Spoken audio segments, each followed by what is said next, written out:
And Goodall is one of the most influential primatologists in the world. Last year, she celebrated the 40th anniversary of her arrival at Gombe, the preserve in Tanzania, where she first made her groundbreaking discoveries about animal behavior.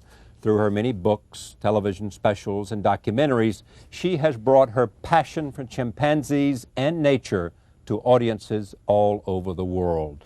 In a more recent years, she has devoted herself to animal welfare and ecology, traveling 300 days a year to promote her environmental causes. I'm pleased to have her here for the very first time at this table. Welcome. Thank you. You said something important to me, in which I was saying that I was mourning the death of a friend today.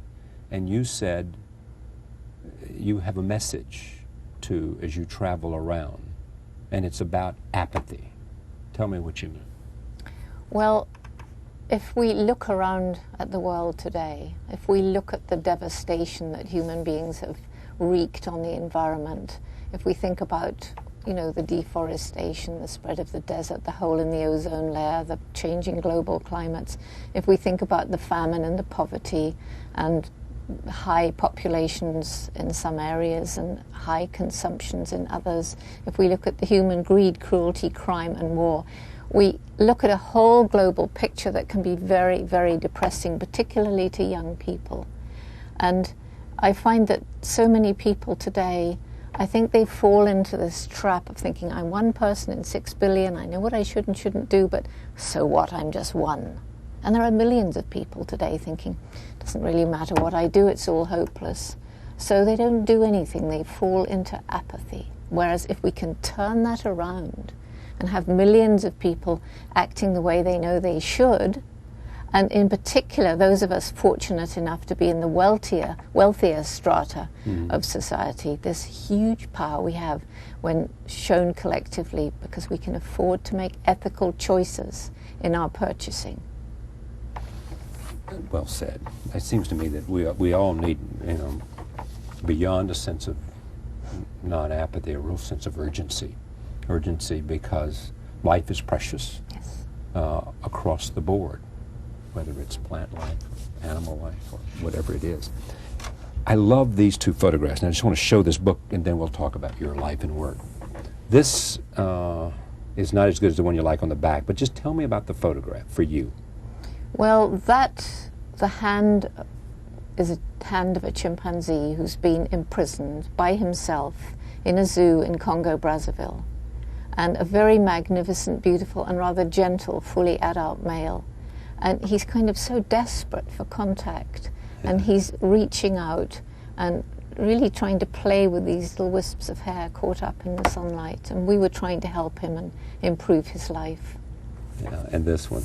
Well, that takes me back to the early days at Gombe, those wonderful years of discovery when everything was new. And Flint, who's reaching out to touch my hand, was the first infant whose progress it was possible to study in detail, from birth, really. Son of that famous old matriarch, Flo. Yeah. And it just brings back such wonderful memories to mind. How long did Flint live? Flint died, sadly, when he was 8.5 years old, when his old mother died.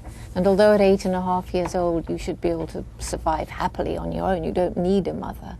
But he was overly dependent on her, and it was as though his whole world came to an end, and he just stopped eating, didn't want to interact with other chimps, and basically died of grief. Mourning for his mother? Mourning for his mother. Wow. What is it about chimpanzees for you? I think it's, they're so like us, which is shown biologically by the close similarity of our genetic structure, differing by only just over 1% in the DNA, right. And the similarities in the brain and the blood and all these kind of things, and then in the behavior. And what's so fascinating about the chimpanzees, everyone is unique. Everyone has his or her own unique life history. They can live to be 50, 60 years old, and we never know what we're going to discover next. There's always surprises. After 40 years, there are surprises. And what difference do you hope you have made in the life of chimpanzees? Well, one difference is very clear, that if I hadn't gone to Gombe in 1960, there would be no chimps there at all. And outside this tiny little national park, all the trees and the chimps have gone, just like that. And Gombe certainly would not have been saved if there hadn't been somebody there. But I think more than that, it's bringing the chimpanzees into people's lives as individuals, as personalities, as creatures with whom we can relate so individually.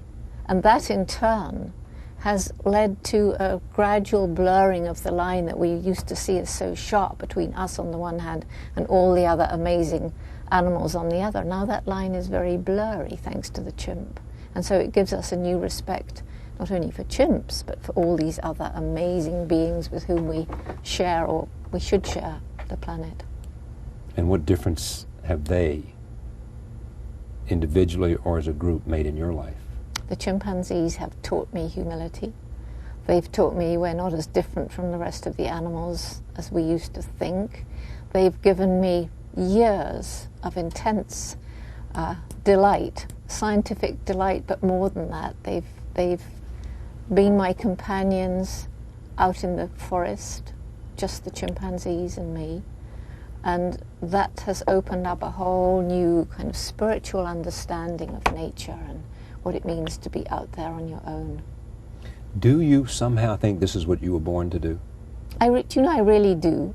And my life seems to have progressed in stages. I mean, how unlikely that a young girl in 1960 with no academic training would go out. I wasn't allowed to be alone, so my mother volunteered to come. I mean, how mad can you get? Two English ladies, a girl and a mother. Yeah. On to Kenya. Going to Kenya and then on to Tanzania. And then, you know, having this amazing fortune to discover these incredible things that nobody'd been fortunate enough to see before, bringing it to the general public, eventually accepted by the scientists with a PhD from Cambridge. Yes. I mean, all of that is so fairy story-like, isn't it? Yes. Now, your mission was what? Well, my mission was simply to learn about... To get close and to learn. Yes, that's absolutely it. I didn't want a PhD. Lewis made me do that. Lewis Leakey said, you know. Yeah. Now, why? I mean, why? You obviously didn't need a PhD, did you? Yes.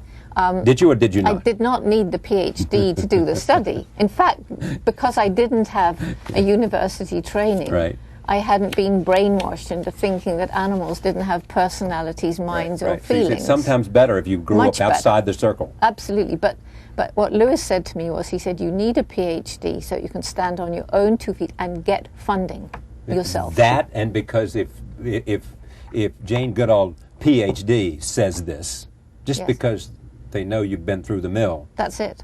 It gives you more credibility. That's right. And so therefore more people listen to you, and if more people listen to you, you'll have more impact. And if you have more impact, after all, that's why you do it in the first place. Well, that's right. And also I can stand up and talk to these scientists in white coats in the medical research labs and argue with them about the conditions they're keeping their chimpanzees and other animals in. And what did your mother think about all this?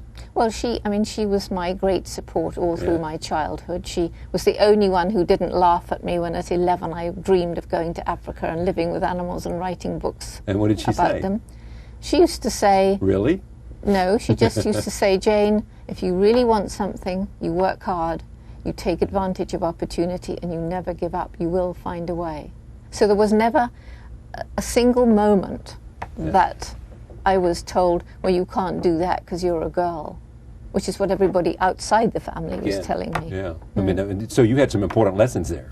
Absolutely. You know, right away to start to a good life. One, you had not been sort of encrusted with sort of tradition, and two, you had a great understanding of the self-potential. Yes, I was fortunate enough to have this amazing mother and a very supportive family, and that was just very, very lucky. Have you passed this on to others? Well, I hope. I get thousands of letters from children saying, you've taught me that because you did it, I can do it too. You're a role model to many people. I would say probably thousands. Yeah. What do they say when they write you? They say things like, you're my hero, I want to be just like you. They tell me about the animal pets that they have. They tell me their dreams, and then they say, what shall I do? So I usually write Where do back I go? and How do I tell start? them. Yeah. I know that. I know those letters. And what's been the best and worst of it for you? Well, as far as my sort of, the career with the chimps and everything goes. I mean your life, not your career. My life. Well, I suppose the worst is when you lose somebody you love. Yeah. And that even includes some of the chimpanzees and definitely some of my dogs. Those feelings of grief and mourning and loss are the times, that they're the hardest, I think. The kidnapping at Gombe when 4 of my students were taken, that was another bad time. The best? Well, there were all those early years of discovery, and each one was exciting. And I guess having a baby, that was exciting too. But it was the discovery. I mean, sometimes it is what you did early, when you were so intuitive. Yeah. And so on a voyage of discovery. Yeah. And it was, the first tool using, the first tool making. How was it possible that I'd seen this? Yeah. And then these amazing displays, like a dance that they do at the waterfall, which is so amazing when they sway from foot to foot and their hair is bristling and they push out in the spray and then they're watching the water flow past. I want to skip to the second clip here. This is a clip from Jane Goodall, Reason for Hope, A Spiritual Journey. It's a PBS special, by the way, about her, inspired by a book of the same name. And so as we get this second tape up, I want to take a look at this and we'll get a sense of her talking about Africa. Here it is.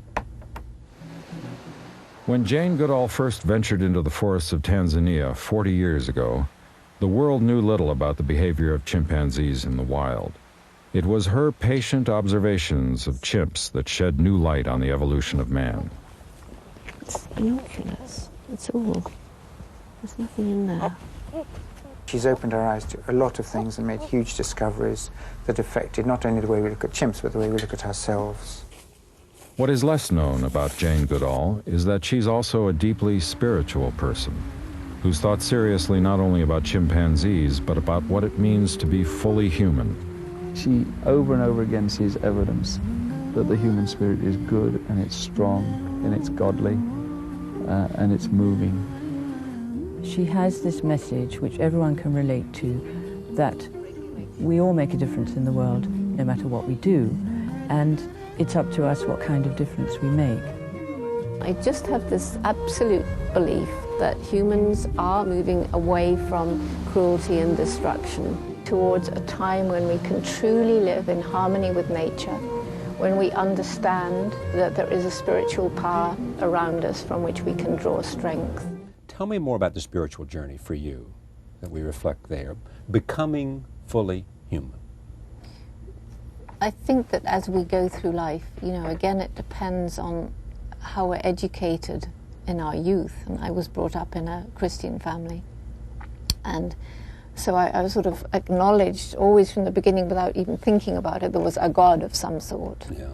And being out there in the forest eventually brought this sense very close, especially if you're out there under the stars at night, all by yourself up on a peak and the moonlight shining on the fronds, and you feel on the one hand so tiny, so minute, and yet on the other hand you're amazed because in this tiny little brain of ours there's all this knowledge, and it's very humbling and very awe-inspiring to realize how we can be a tiny little speck and at the same time we can encompass the whole of this vastness in a way within a brain that's at least asking questions about it and understanding our relationship to the natural world. What's the principal difference between chimpanzees and humans? I believe the fact that we and only we have developed a sophisticated spoken language, and this gives us a totally new ability. We can teach about things that aren't present. We can discuss the past. We can plan for the distant future. We can discuss an idea. You and I, one of us could start with a simple idea, and as we discuss it, so it grows. And as we increase the size of the group discussing it, the accumulated wisdom of that group will flesh out this idea. And that's something that is very unique to us. It's led on the one hand to human heights of communication and compassion and love, and on the other hand to the human depths of evil and war. Being there, what surprised you about yourself What did you discover about yourself? Do you know, I honestly don't think I was surprised by anything, because I was living a dream that had all through my childhood. Yeah. And when I arrived in Africa, I was living in a dream, and I reacted the way I'd always thought that I would.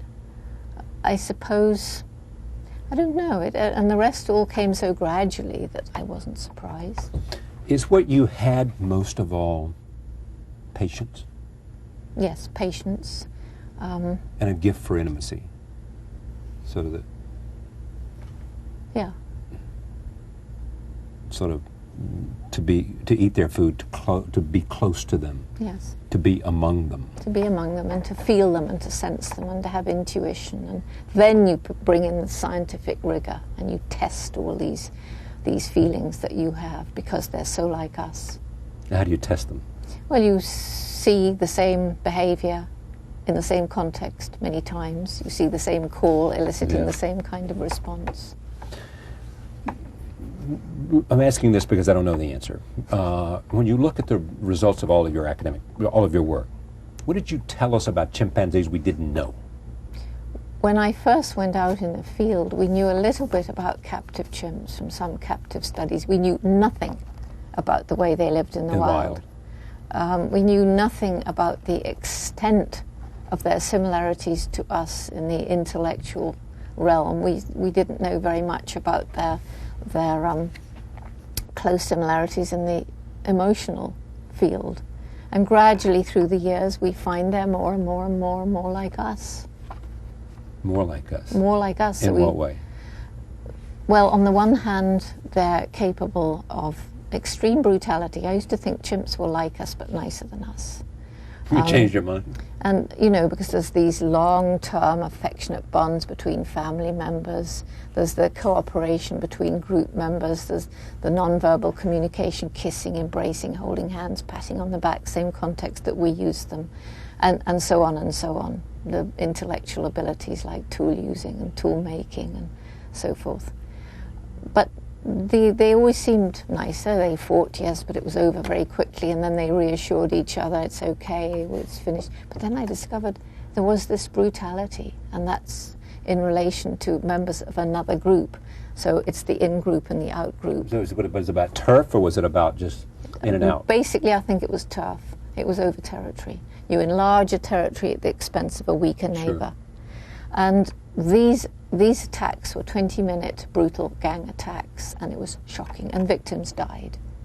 And even females from another group with an infant would be attacked, and often the infant killed as well. So that was shocking that they showed that dark side. But then on the other hand, there was all this care and concern for weak members within your own society, older individuals adopting babies and saving their lives. So they're showing the love and compassion. If the parents were lost, somebody would... The older brother or sister usually would take over. But once an unrelated adolescent male saved an infant's life. So on the one hand, you've got our dark side. On the other hand side, you've got our good side. They got both. They've got both. All right, roll tape. Here's a scene of you talking about human behavior. Ever since I was 8, 9 years old and the first pictures of the Holocaust were published in the newspapers, I've had this real preoccupation with the nature of human evil.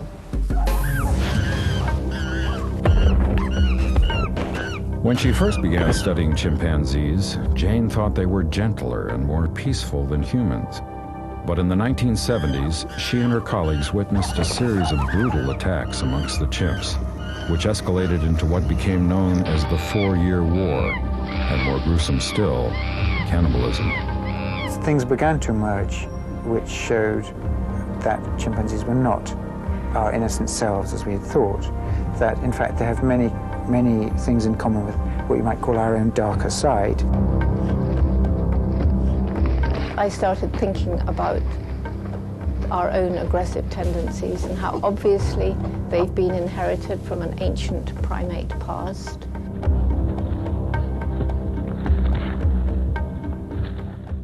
I should say that in Gombe, tell me about the terrain. Well, Gombe is, the terrain is slopes coming down very steeply to Lake Tanganyika. Yeah. Which is what we saw. Which is what we saw. And when I arrived in 1960, and even in 1975, you could go for miles along that lake, which is 300 miles long, and you would see forests rolling down to the lake, crystal clear water, few little villages, but basically chimp habitat as far as you could see. Now, the tiny Gombe National Park, which is only 30 square miles, is absolutely surrounded by cultivation. I mean, the trees have gone. And it's not only meaning that the chimps have vanished outside the park, but the people are beginning to suffer. Is this inevitable? No, it's not inevitable. It's happened partly because there's your normal population growth, partly because it's swelled by refugees coming in from Burundi and over the lake from Congo, and partly as a result of the people there have not had the advantage of good education. They haven't had access to good land management policies as their land got more and more degraded. So we're working now with 33 villages to improve their lives with tree nurseries, developing woodlots, primary health care, etc. The Jane Goodall Institute. And this is probably the program I'm proudest of, and it is changing lives in 33 villages. We have our conservation education program for children in all these villages, Roots and Shoots, which is now in 50 countries around the world. Wow. So, I mean, this is quite a ambitious undertaking. It's very ambitious, but, you know, once you're learning about the chimps, you find how amazing they are. You find that in the wild they're disappearing. They're becoming extinct very rapidly. Their forests are going. They're being hunted for food. They're being hunted for... Is this only in Tanzania? Or is No, this is right across Africa. Within 15 years, we could lose all the main chimp populations. Are chimps only found in Africa? Yes, they're only found in Africa. And their main cause now for extinction is that people are eating them, along with elephants, gorillas, monkeys, antelopes, pigs. No, Why? Because there is a cultural preference among people in Central Africa for the flesh of wild animals, and they don't have a history of domesticating animals. And now that the logging companies have opened the forest with roads, for the first time, the hunters from the cities are going in, camping, killing everything. For their family, they find food for their family? No, that was the old subsistence hunting. Yeah. You just hunted for your family, for your village, and it went fine for hundreds The and hundreds of eco-balance years. was established. Yeah. Our Now, ecosystem was in balance. People are coming in from outside. And then there are maybe 3,000 people in the logging camps who weren't there before. And the pygmy hunters, who've had this marvelous harmony with the natural world, are now given ammunition and guns and money to shoot animals for 3,000 people. So what happens when the logging camp goes? The pygmies are left with bare, empty forests. Take a look at this. This is one more last clip because it gives us a chance to see more of Africa. Here it is. What eventually resulted from these low-profile years was a new book, The Chimpanzees of Gombe. This scholarly book, almost 10 years in the making, established Jane Goodall as the world's leading primatologist. She was at the peak of her scientific career, but her decades of quiet research in the forests of Gombe were about to end.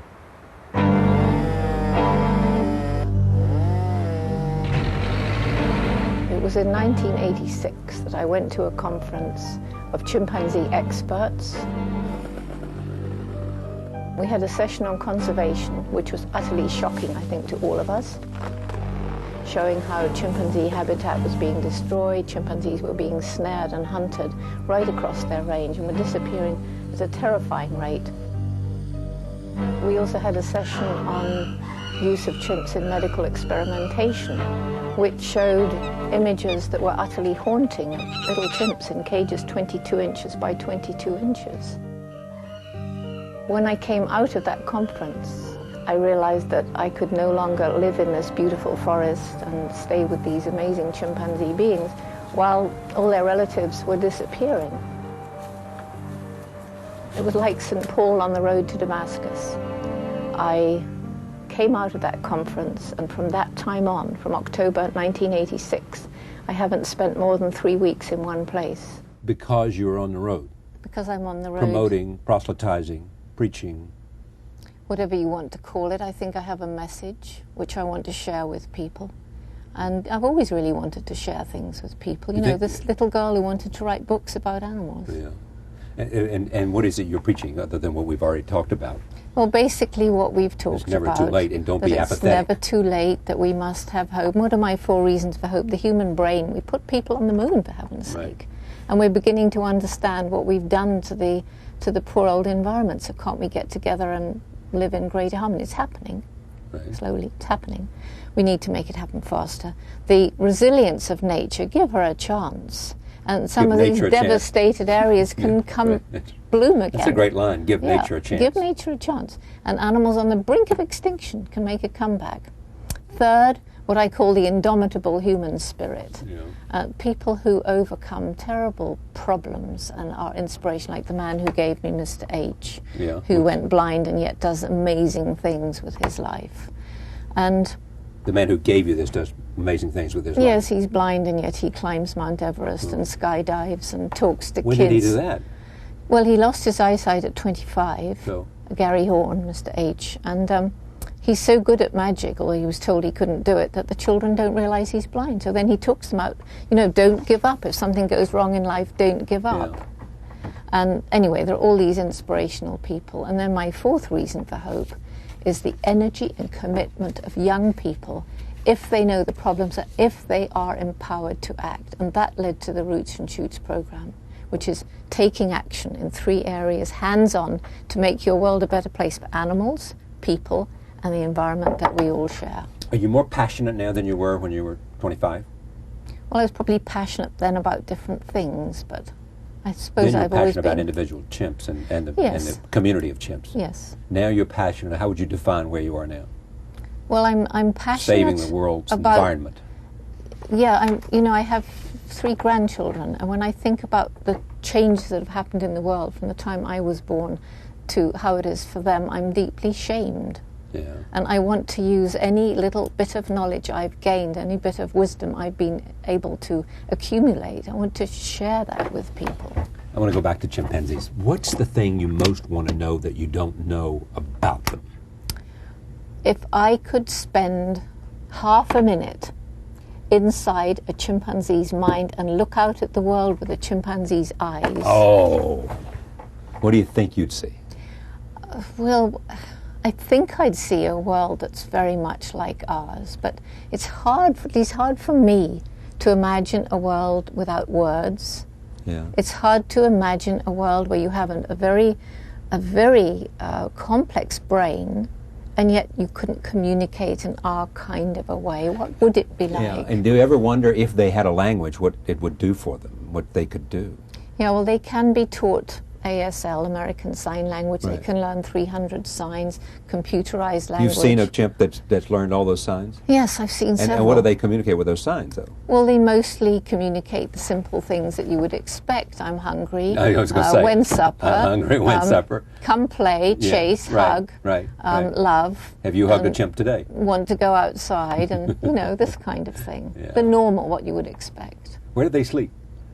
In the wild? Yeah. They climb trees and make nests. Yeah, they bend the branches over, and it's a nice springy platform. And that keeps them safe from predators. Yes. But their worst real predator is us.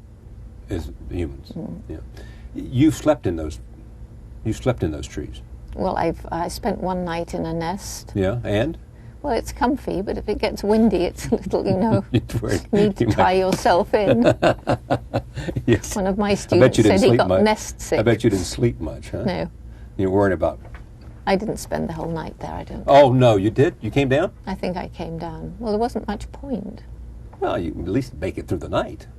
I may have done. I honestly don't remember. It was ages ago. What do you miss the most? I miss... I mean, you've turned into this sort of icon. That's what you are, an icon. What I miss is the time to be alone in a forest or in nature anywhere. And I miss very much having not enough time for writing. Yeah. Oh, why don't you have time for writing? Because I'm always on the road. Oh, you're 10 days here and 10 days there. Yes, on the road promoting to this cause. And you do it because it's sort of like it's been cast on you because of your fame and because of your reach and because people want to hear you. And because I do care about children. children, and I do care about animals, and I do want to change attitudes, and I want all the children helping.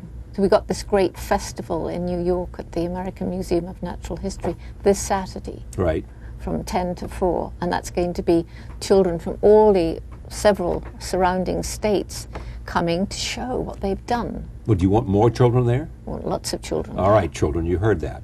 If you're up late tonight, Saturday at the American Museum of Natural History, you can go and do this, and you can go to the planetarium. You can have a fine day. They'll have a wonderful day, and they can meet Mr. H. He'll Well, be there. how about Miss Jane? You'll be there. Can he meet? Oh, Will you be Dr. there? Jane will be there. Dr. Jane will be there? Absolutely. Oh, yes, of course. I can't miss these children events. They keep me going. I mean, their eyes start shining. And this is what we've done. We are changing the world. Yes, they are. I believe you. What's your greatest regret of your life? Oh, well, I'm really sad that my first marriage didn't work out, and I think particularly, for my son's sake. That's a shame.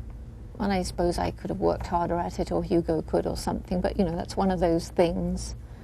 That's a sadness. Yeah. Just didn't. Did he take this picture? Yes, he did. We're still very good friends. In fact, he's back living. We're all in the same compound in Tanzania again. He's with my grandchildren now. Oh, so he's with the grandchildren? Yeah. While you're here? Yes, that's right. Yeah. Do you consider Tanzania home? It's one of my two homes. Gombe is my spiritual home. My other home is England, the house where I grew up. Yeah, when you went to Cambridge to school. You got your PhD from Cambridge, did you, or not? Yes, yes. Yeah. So, what's the biggest misconception about you, you think? Oh, I think a lot of people think I'm kind of very frail and prim and proper, and Well, you do look like that a bit, but you have this gleam in your eye too. That's great. Of course. Well, you have to have a great sense of humour. You have to be prepared to be quite. That's why I like taking Mr. H around, because it's quite ridiculous. He's been now to 41 countries in 5 years, and it's ridiculous. It makes people smile, and we don't smile enough. Yeah. How many people can we make smile in a day? I don't know. I don't know. I hope more than, probably more. We could do a lot more than we accomplish. Yeah, if we pass on appreciate smiles, the potential. and he makes people smile. He makes people smile. When you touch him and you get the inspiration from his giver. So. You used to eat a lot of bananas, didn't you? Quite a few. Yeah, because they ate bananas, you ate bananas. Well, they were just there, and they were a cheap food. We never had very much money. Well, our institute still doesn't have very much money. So you need money for the institute too? Oh, yes. I need to create an endowment and, lecture after lecture. And I want everybody listening to become members of our institute. Yeah. We have a website, janegoodall.org. Oh, my God, she has a website. janegoodall.org. Please be a member. Yeah. I'm asking you too. All right. Now, how many chimpanzees are there in the world? There's probably 150 to 200,000. There used to be 2 million. Oh, so what can we do about that? Well, the problem is that their natural habitat's been destroyed. Yes, what we have to do is save what's left. And this is a very, very tough problem. It's not easy. However, we can help look after individual orphans, which we're doing in Africa. And this is Adopt working. a chimp. Yeah, but it's working magically, because our people who take Africans around the sanctuary to see these young chimps who normally eat chimps several times have said, I can never eat another chimpanzee. They are too like us. So they're paying for their keep, these young ambassadors. It's a great pleasure to have you here. You're doing great, wonderful work. I mean, what do you think of cloning chimpanzees? I don't want to clone chimpanzees any more than I want to clone humans. Do you want to clone humans? Well, with one exception. No, I don't. I'm sorry. I'm honored to meet you and have you on this program. It's great to meet you too, again. I should go to Tanzania. Can I see you if I go to Tanzania? Probably not. I expect I'll be in Moscow or Japan or But I could see Hugh, though. You can see Hugh. And I can see the grandchildren. You can go and see Fifi. Fifi's there? Fifi is there. How old is Fifi by now? 42. 42? Mm-hmm. She was an infant when I arrived with Mum. How come Fifi lived so long? She's just from a very dominating family. She's got many kids. Yes. She's amazing. Oh, my God. Yes. And I look into her eyes and I know there are certain memories that only she and I have, going back to those early 60s. Yes. You think Fifi knows that? Yes. Fifi looks at you and says, Jane and I, we've got memories. No, she doesn't say that, but I know that in her head are stored some of these memories, you know, when Mike was kicking his cans around and everything. Good for you, Jane. It is. Jane Goodall, 40 years at Gombe, a tribute to 4 decades of wildlife research, education, and conservation. Goodall Institute, the American Museum of Natural History. Come on Saturday. She'll be there. Dr. Jane will be there. Children from all over should come. Yeah, and we've got something at the New School University on Sunday at 3 o'clock too. Anything else we want to promote, Jane? That's it. We've promoted everything. Thank you, got your Charlie. list out. Thank you. Thanks. Jane Goodall. We'll be right back. Stay with us.